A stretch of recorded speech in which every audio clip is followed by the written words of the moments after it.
Welcome to the Slop Farm. Enjoy the video. In this video, I will explain how to change oil in a Ford Transit. First, let's prepare. You'll need a few key items: a wrench set, an oil filter wrench, and a suitable drain pan.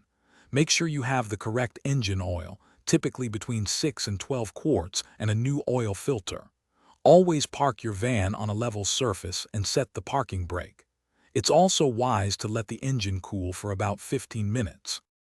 Now let's drain the old oil. First, locate the oil drain plug on the bottom of the oil pan.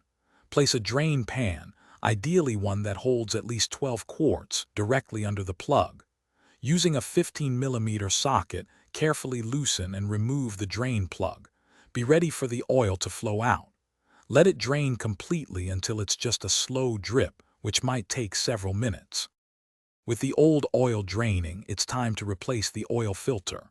Locate the old filter, which is usually a canister-style filter. Use an oil filter wrench to carefully loosen and remove it. Be prepared for a small amount of oil to spill.